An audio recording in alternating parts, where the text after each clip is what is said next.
matric pass কৰা বন্ধু বান্ধৱীসকলৰ কাৰণে ভাল খবৰ যোনসকলে নেকি পলিটেকনিকত এডমিশ্যন ল'ম বুলি ভাবিছে তেখেতসকলে এডমিশ্যন ল'ব পাৰিব নতুনকৈ নটিফিকেশ্যনটো আহিছে চ' আপোনালোকে এডমিশ্যন ল'ব পাৰিব য'ত নেকি কোৰ্চটো আপোনাৰ 3 বছৰৰ কাৰণে হয় আৰু আপোনালোকৰ ৰিলিজ কৰিছে ডাইৰেক্টৰ অফ টেকন'লজি এণ্ড এডুকেশ্যনৰ পৰা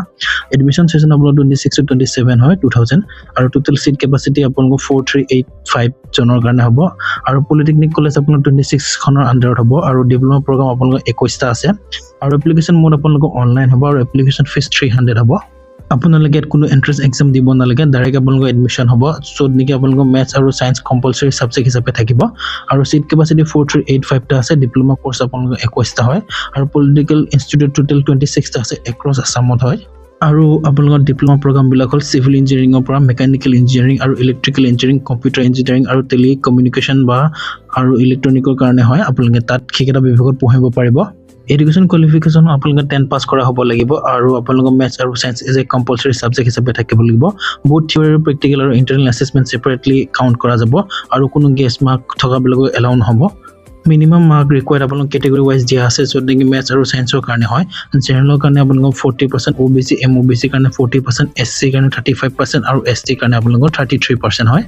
এজ লিমিট হ'ল আপোনালোকৰ মিনিমাম 16 ইয়াৰ্ছ হ'ব লাগিব আৰু কেণ্ডিডেট বিফ'ৰ 31 ডিচেম্বৰ 2021 আগত বৰ্ণ কৰা হ'ব লাগিব আৰু কোনো আপাৰ এজ লিমিট নাই আৰু ৰেচিডেণ্টি ক্ৰাইটেৰিয়া হিচাপে আপোনালোকৰ চিটিজেন হ'ব লাগিব ইণ্ডিয়ান পাৰ্মানেণ্ট ৰেচিডেণ্টি চাৰ্টিফিকেট লাগিব মানে আপোনালোকৰ PRC মেণ্ডেটৰী হয় আৰু যিটো আপোনাৰ 300 এপ্লিকেশ্যন ফিজ এপ্লাই কৰিব মানে ফিজ দিব সেইটো নন ৰিফাণ্ডেবল হয় যেতিয়া আপোনালোকে এপ্লাই কৰিব তেতিয়া আপোনাৰ ডকুমেণ্ট ৰিকুৱাৰ্ড হ'ব HS LC মাৰ্কশ্বিট আৰু চাৰ্টিফিকেট লাগিব আৰু এডমিট কাৰ্ডো লাগিব আপোনাৰ PRC চাৰ্টিফিকেট লাগিব প্ৰভিজনেল এলটমেণ্ট লেটাৰ লাগিব আৰু কাষ্ট চাৰ্টিফিকেট লাগিব দুখন পাছপৰ্ট সাইজৰ ফটো লাগিব